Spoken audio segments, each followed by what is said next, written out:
Hello friends, welcome to the Wednesday show. If this is your first time, welcome to our channel. If it is your birthday, happy birthday. Today we're going to talk about owning luxury cars that they're maybe a decade old or so. And there are a lot of opinions, a lot of videos out on the web about that. And I want to throw out my ideas, especially since I own two of them. The 2005 Jaguar and the 2006 BMW 5 Series. And there is so much misconception on the web about owning these cars that I felt compelled to make this short video. The reality is that I do unequivocally say you should own these cars. These cars can be purchased for fairly low amounts of money, probably in around $5,000 or even less today.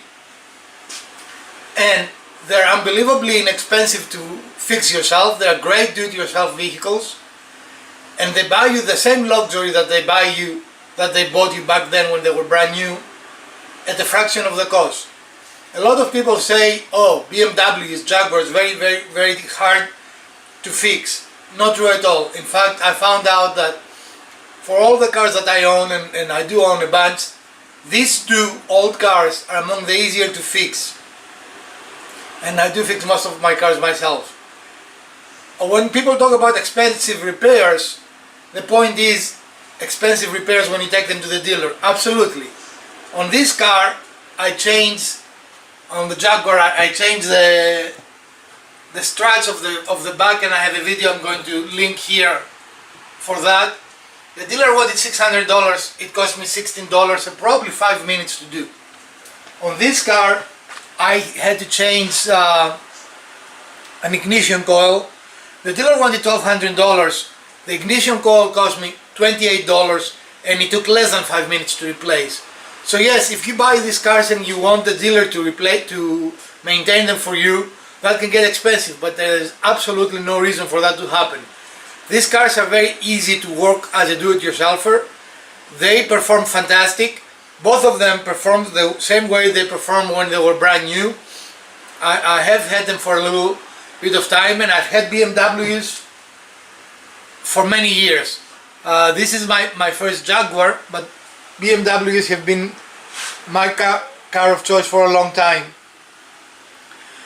And just because these cars have some interesting innovations, and I hear all kinds of complaints, like on the BMWs, people all complain that they don't have dipsticks, and this car does not have a dipstick, even though it is a 2006, I believe.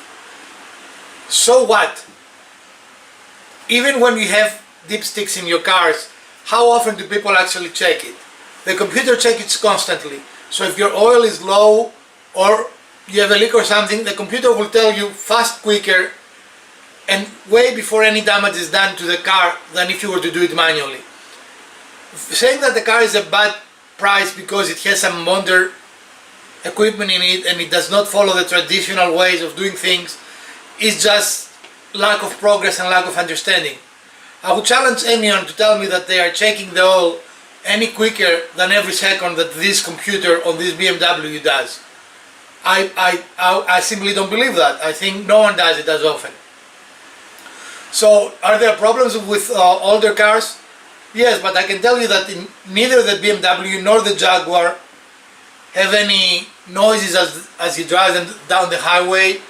They don't feel like the age of the car, and to me they look much better than most modern cars, that they look like every other car that you drive around.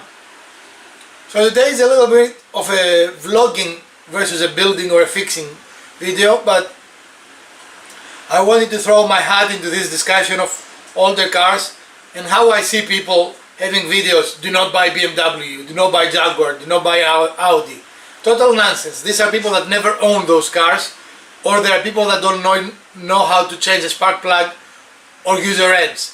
Because these cars, I can tell you for a fact that changing the ignition coil on this car was much easier and much cheaper than changing the ignition coil on the 2002 Volkswagen Jetta that my son drives, which most people will tell you it's a cheap car to maintain and so forth. and it was not bad, but the ignition coil on that car was close to $60, and it really took almost 2 hours to change it versus $28 for this, and really under 5 minutes. It's an unbelievably easy process. So my 2 cents on this is, yes, if you want luxury cars in an affordable manner, and also performance cars, don't be afraid, don't shy away from a 10 or 15-year-old BMW, Jaguar, Audi, Saab, any of those cars. As long as you can fix them yourself, and as long as you take care of them once you buy them, and make sure that you buy cars that they are not abused and in really bad shape when you do purchase them, they're absolutely awesome buys.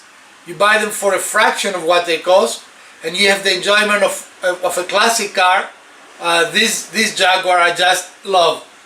It doesn't look like any other car that you can see on the road, and I totally love driving it. I totally love how it looks, and I can tell you that it still gets looks out there. And people stop me and ask you, is that a Jag? You know, very few cars get the reaction that this car does. And the BMW, still the same way. It has unbelievable performance. It is a 5 Series, it is an i6 I believe. The Jaguar is a V6. So if I was to find something negative about them, is that they're not really easy on the gas pump. They do use a lot of fuel. But I cannot find anything else negative for them. I, without hesitation, guarantee them, and you will see on my Wednesday videos more and more videos working and maintaining these 2 cars along with my other cars. I have several different types of cars that I repair myself. So the garage woodworker will be the garage mechanic sometimes, and I hope you will enjoy those videos. I hope you did enjoy this short video, and if you did, smash the like button. If you didn't, the other button works as well. Support our channel. We are approaching quickly 700 subscribers, and I want to thank you for that. And let us know what you want to see in this channel. I appreciate your support, and I will see you Sunday with a build.